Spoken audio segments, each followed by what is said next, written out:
दोस्तों, आप लोगों को बहुत बहुत नमस्कार है। आशा है आप सब लोग स्वस्थ होंगे, मज़े में होंगे। महादेव की कृपा आप लोगों पर बनी रहे। आपका एस्ट्रो ग्रह गणित में स्वागत है।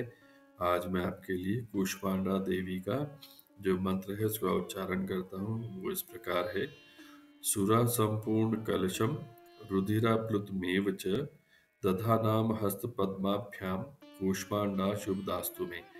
इस मंत्र का मैं आपके लिए सावधानी पूर्वक कम से कम 108 बार मंत्रोच्चारण कर देता हूँ ताकि आपको गिनने की जरूरत ना पड़े। आपसे एक ही प्रार्थना है कि जब भी मंत्रोच्चारण करें या सुने उसको पूरा करके ही उठें। 108 बार, उससे कम ना करें। कम करेंगे तो आपको उसका लाभ नहीं मिलेगा, ना कोई पुण्य मिलेगा। इसलिए आपको उसका 108 बार कम से कम मंत्रोच्चारण करना है और साथ में सुनना है। तो आइए शुरू करते हैं मंत्रोच्चारण। सुरा संपूर्ण कलशम रुधिरा प्लुतमेव च दधाना हस्त पद्माभ्याम कूष्मांडा शुभदास्तु मे। सुरा संपूर्ण कलशम रुधिरा प्लुतमेव च दधाना हस्त पद्माभ्याम कूष्मांडा शुभदास्तु मे। सुरा संपूर्ण कलशम रुधिरा प्लुतमेव च दधाना हस्त पद्माभ्याम कूष्मांडा शुभदास्तु मे। सुरा संपूर्ण कलशम रुधिरा प्लुतमेव च दधाना हस्त पद्माभ्याम कूष्मांडा शुभदास्तु मे। सुरा संपूर्ण कलशम रुधिरा प्लुतमेव च दधाना हस्त पद्माभ्याम कूष्मांडा शुभदास्तु मे। सुरा संपूर्ण कलशम रुधिरा प्लुतमेव च दधाना हस्त पद्माभ्याम कूष्मांडा शुभदास्तु मे। सुरा संपूर्ण कलशम रुधिरा प्लुतमेव च दधाना हस्त पद्माभ्याम कूष्मांडा शुभदास्तु मे।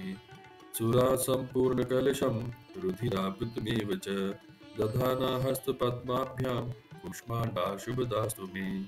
सुरा संपूर्ण कलशम रुधिरा प्लुतमेव च दधाना हस्त पद्माभ्याम कूष्मांडा शुभदास्तु मे।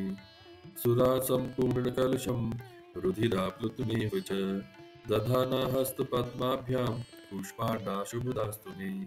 सुरा संपूर्ण कलशम रुधिरा प्लुतमेव च दधाना हस्त पद्माभ्याम कूष्मांडा शुभदास्तु मे। सुरा संपूर्ण कलशम रुधिरा प्लुतमेव च दधाना हस्त पद्माभ्याम कूष्मांडा शुभदास्तु मे। सुरा संपूर्ण कलशम रुधिरा प्लुतमेव च दधाना हस्त पद्माभ्याम कूष्मांडा शुभदास्तु मे। सुरा संपूर्ण कलशम रुधिरा प्लुतमेव च दधाना हस्त पद्माभ्याम कूष्मांडा शुभदास्तु मे। सुरा संपूर्ण कलशम रुधिरा प्लुतमेव च दधाना हस्त पद्माभ्याम कूष्मांडा शुभदास्तु मे। सुरा संपूर्ण कलशम रुधिरा प्लुतमेव च दधाना हस्त पद्माभ्याम कूष्मांडा शुभदास्तु मे। सुरा संपूर्ण कलशम रुधिरा प्लुतमेव च दधाना हस्त पद्माभ्याम कूष्मांडा शुभदास्तु मे। सुरा संपूर्ण कलशम रुधिरा प्लुतमेव च दधाना हस्त पद्माभ्याम कूष्मांडा शुभदास्तु मे। सुरा संपूर्ण कलशम रुधिरा प्लुतमेव च दधाना हस्त पद्माभ्याम कूष्मांडा शुभदास्तु मे। सुरा संपूर्ण कलशम रुधिरा प्लुतमेव च दधाना हस्त पद्माभ्याम कूष्मांडा शुभदास्तु मे। सुरा संपूर्ण कलशम रुधिरा प्लुतमेव च दधाना हस्त पद्माभ्याम कूष्मांडा शुभदास्तु मे। सुरा संपूर्ण कलशम रुधिरा प्लुतमेव च दधाना हस्त पद्माभ्याम कूष्मांडा शुभदास्तु मे। सुरा संपूर्ण कलशम रुधिरा प्लुतमेव च दधाना हस्त पद्माभ्याम कूष्मांडा शुभदास्तु मे। सुरा संपूर्ण कलशम रुधिरा प्लुतमेव च दधाना हस्त पद्माभ्याम कूष्मांडा शुभदास्तु मे। सुरा संपूर्ण कलशम रुधिरा प्लुतमेव च दधाना हस्तपद्माभ्यां कूष्माण्डाशुभदास्तु मे सुरा सम्पूर्णकलशं रुधिराप्लुतमेव च दधाना हस्तपद्माभ्यां कूष्माण्डाशुभदास्तु मे सुरा सम्पूर्णकलशं रुधिराप्लुतमेव च दधाना हस्तपद्माभ्यां कूष्माण्डाशुभदास्तु मे सुरा सम्पूर्णकलशं रुधिराप्लुतमेव च दधाना हस्तपद्माभ्यां कूष्माण्डाशुभदास्तु मे सुरा सम्पूर्णकलशं रुधिराप्लुतमेव च दधाना हस्तपद्माभ्यां कूष्माण्डाशुभदास्तु मे सुरा सम्पूर्णकलशं रुधिराप्लुतमेव च दधाना हस्तपद्माभ्यां कूष्माण्डाशुभदास्तु मे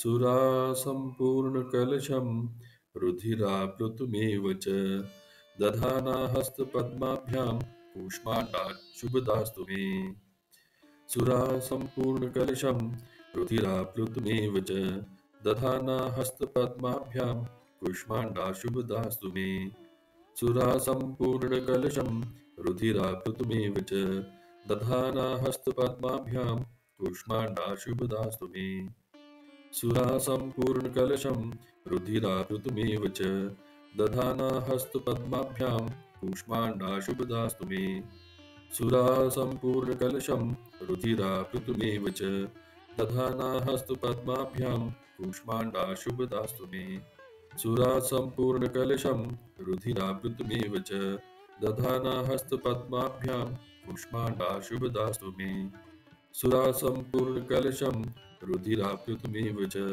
दधाना हस्तपद्माभ्यां कूष्माण्डाशुभदास्तु मे सुरा सम्पूर्णकलशं रुधिराप्लुतमेव च दधाना हस्तपद्माभ्यां कूष्माण्डाशुभदास्तु मे सुरा सम्पूर्णकलशं रुधिराप्लुतमेव च दधाना हस्तपद्माभ्यां कूष्माण्डाशुभदास्तु मे सुरा सम्पूर्णकलशं रुधिराप्लुतमेव च दधाना हस्तपद्माभ्यां कूष्माण्डाशुभदास्तु मे सुरा सम्पूर्णकलशं रुधिराप्लुतमेव च दधाना हस्तपद्माभ्यां कूष्माण्डाशुभदास्तु मे सुरा सम्पूर्णकलशं रुधिराप्लुतमेव च दधाना हस्तपद्माभ्यां कूष्माण्डाशुभदास्तु मे सुरा सम्पूर्णकलशं रुधिराप्लुतमेव च दधाना हस्तपद्माभ्यां कूष्माण्डाशुभदास्तु मे सुरा सम्पूर्णकलशं रुधिराप्लुतमेव च दधाना हस्तपद्माभ्यां कूष्माण्डाशुभदास्तु मे सुरा सम्पूर्णकलशं रुधिराप्लुतमेव च दधाना हस्तपद्माभ्यां कूष्माण्डाशुभदास्तु मे सुरा सम्पूर्णकलशं रुधिराप्लुतमेव च दधाना हस्तपद्माभ्यां कूष्माण्डाशुभदास्तु मे सुरा सम्पूर्णकलशं रुधिराप्लुतमेव च दधाना हस्तपद्माभ्यां कूष्माण्डाशुभदास्तु मे सुरा सम्पूर्णकलशं रुधिराप्लुतमेव च दधाना हस्तपद्माभ्यां कूष्माण्डाशुभदास्तु मे सुरा सम्पूर्णकलशं रुधिराप्लुतमेव च दधाना हस्तपद्माभ्यां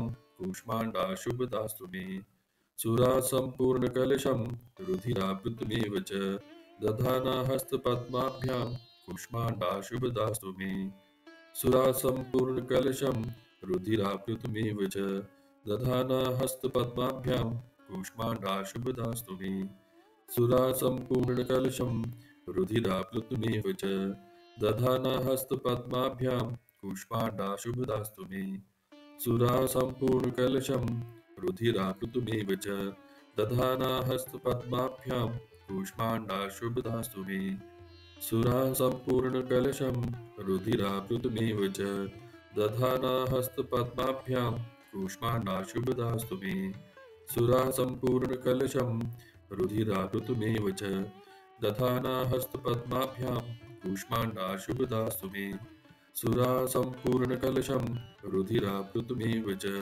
दधाना हस्तपद्माभ्यां कूष्माण्डा शुभदास्तु मे सुरा सम्पूर्णकलशं रुधिराप्लुतमेव च दधाना हस्तपद्माभ्यां कूष्माण्डा शुभदास्तु मे सुरा सम्पूर्णकलशं रुधिराप्लुतमेव च दधाना हस्तपद्माभ्यां कूष्माण्डा शुभदास्तु मे सुरा सम्पूर्णकलशं रुधिराप्लुतमेव च दधाना हस्तपद्माभ्यां कूष्माण्डा शुभदास्तु मे सुरा सम्पूर्णकलशं रुधिराप्लुतमेव च दधाना हस्तपद्माभ्यां कूष्माण्डा शुभदास्तु मे सुरा सम्पूर्णकलशं रुधिराप्लुतमेव च दधाना हस्तपद्माभ्यां कूष्माण्डा शुभदास्तु मे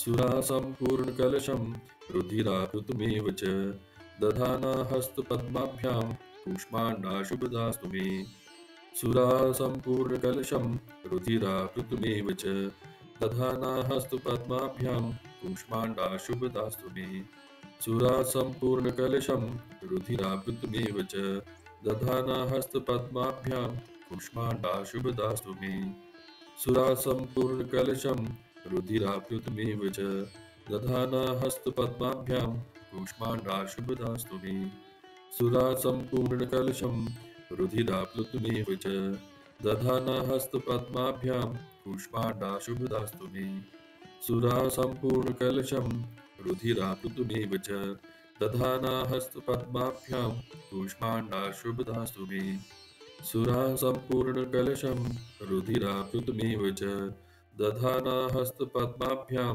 कूष्माण्डा शुभदास्तु मे सुरा सम्पूर्णकलशं रुधिराप्लुतमेव च दधाना हस्तपद्माभ्यां कूष्माण्डा शुभदास्तु मे सुरा सम्पूर्णकलशं रुधिराप्लुतमेव च दधाना हस्तपद्माभ्यां कूष्माण्डा शुभदास्तु मे सुरा सम्पूर्णकलशं रुधिराप्लुतमेव च दधाना हस्तपद्माभ्यां कूष्माण्डा शुभदास्तु मे सुरा सम्पूर्णकलशं रुधिराप्लुतमेव च दधाना हस्तपद्माभ्यां कूष्माण्डा शुभदास्तु मे सुरा सम्पूर्णकलशं रुधिराप्लुतमेव च दधाना हस्तपद्माभ्यां कूष्माण्डा शुभदास्तु मे सुरा सम्पूर्णकलशं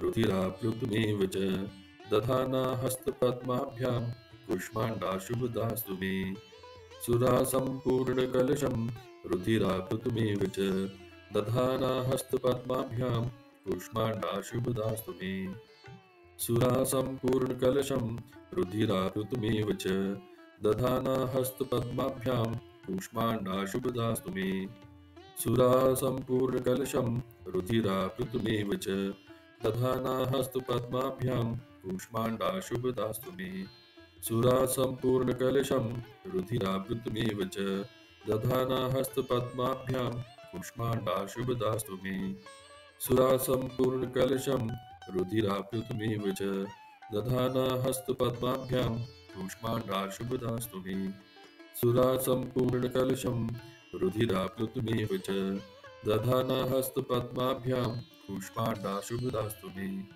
सुरा सम्पूर्णकलशं रुधिराप्लुतमेव च दधाना हस्तपद्माभ्यां कूष्माण्डा शुभदास्तु मे सुरा सम्पूर्णकलशं रुधिराप्लुतमेव च दधाना हस्तपद्माभ्यां कूष्माण्डा शुभदास्तु मे सुरा सम्पूर्णकलशं रुधिराप्लुतमेव च दधाना हस्तपद्माभ्यां कूष्माण्डा शुभदास्तु मे सुरा सम्पूर्णकलशं रुधिराप्लुतमेव च दधाना हस्तपद्माभ्यां कूष्माण्डा शुभदास्तु मे सुरा सम्पूर्णकलशं रुधिराप्लुतमेव च दधाना हस्तपद्माभ्यां कूष्माण्डा शुभदास्तु मे सुरा सम्पूर्णकलशं रुधिराप्लुतमेव च दधाना हस्तपद्माभ्यां कूष्माण्डाशुभदास्तु मे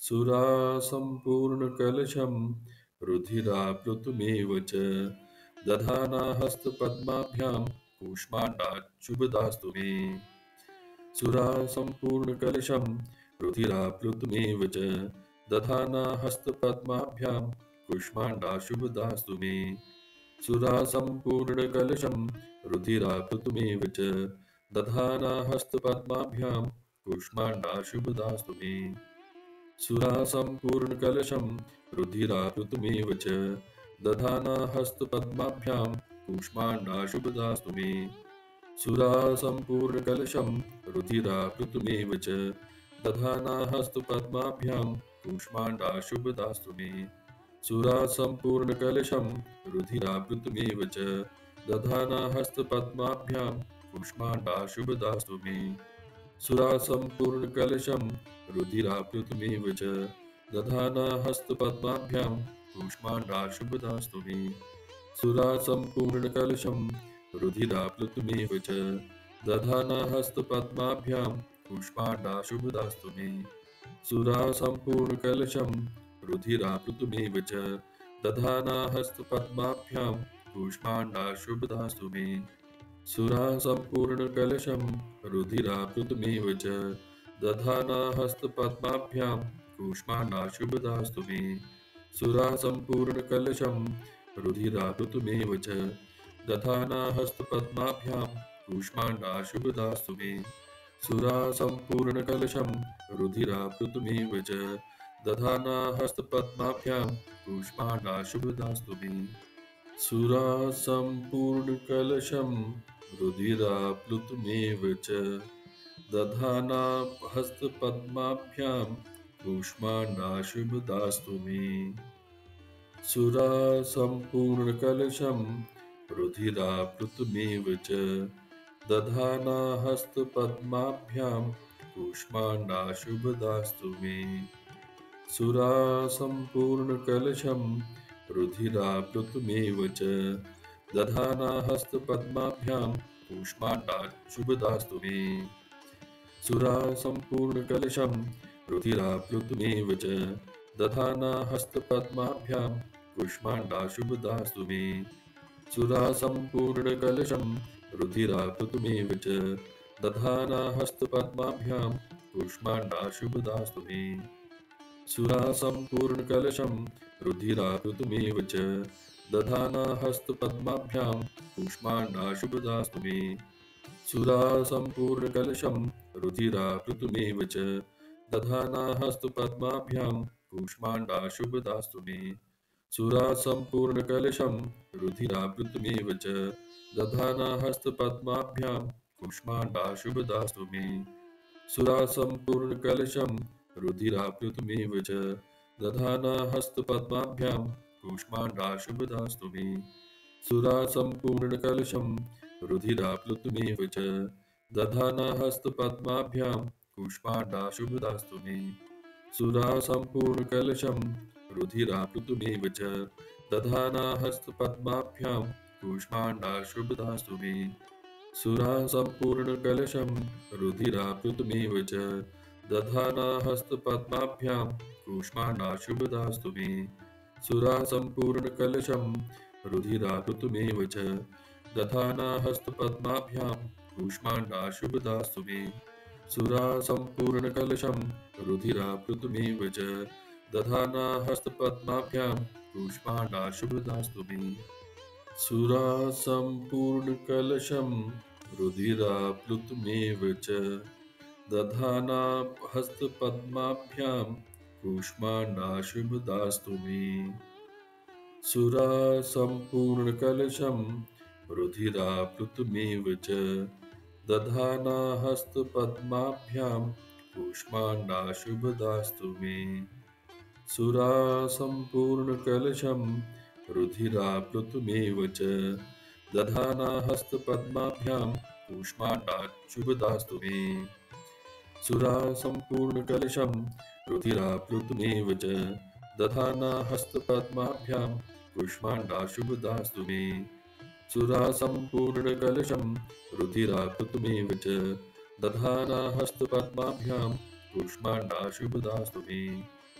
सुरा सम्पूर्णकलशं रुधिराकृतमेव च दधाना हस्तपद्माभ्यां कूष्माण्डा शुभदास्तु मे सुरा सम्पूर्णकलशं रुधिराकृतमेव च दधाना हस्तपद्माभ्यां कूष्माण्डा शुभदास्तु मे सुरा सम्पूर्णकलशं रुधिराकृतमेव च दधाना हस्तपद्माभ्यां कूष्माण्डा शुभदास्तु मे सुरा सम्पूर्णकलशं रुधिराकृतमेव च दधाना हस्तपद्माभ्यां कूष्माण्डा शुभदास्तु मे सुरा सम्पूर्णकलशं रुधिराप्लुतमेव च दधाना हस्तपद्माभ्यां कूष्माण्डा शुभदास्तु मे सुरा सम्पूर्णकलशं रुधिराप्लुतमेव च दधाना हस्तपद्माभ्यां कूष्माण्डा शुभदास्तु मे सुरा सम्पूर्णकलशं रुधिराप्लुतमेव च दधाना हस्तपद्माभ्यां कूष्माण्डा शुभदास्तु मे सुरा सम्पूर्णकलशं रुधिराकृतमेव च दधाना हस्तपद्माभ्यां कूष्माण्डा शुभदास्तु मे सुरा सम्पूर्णकलशं रुधिराकृतमेव च दधाना हस्तपद्माभ्यां कूष्माण्डा शुभदास्तु मे। तो दोस्तों देखिए, इस प्रकार हमारा कूष्मांडा देवी का जो मंत्र था वो संपन्न हुआ। इसको मैंने सावधानी पूर्वक आपके लिए कम से कम 108 बार उच्चारण कर दिया है ताकि आपको गिनने की जरूरत ना पड़े। अगर आप लोगों को मंत्रोच्चारण अच्छा लग रहा है तो कृपया करके इसको लाइक और सब्सक्राइब करें और अपने दोस्तों रिश्तेदारों को भी आगे फॉरवर्ड करें जिनको मंत्रोच्चारण करना या सुनना अच्छा लगता है। आप लोगों का बहुत बहुत धन्यवाद। हर हर महादेव।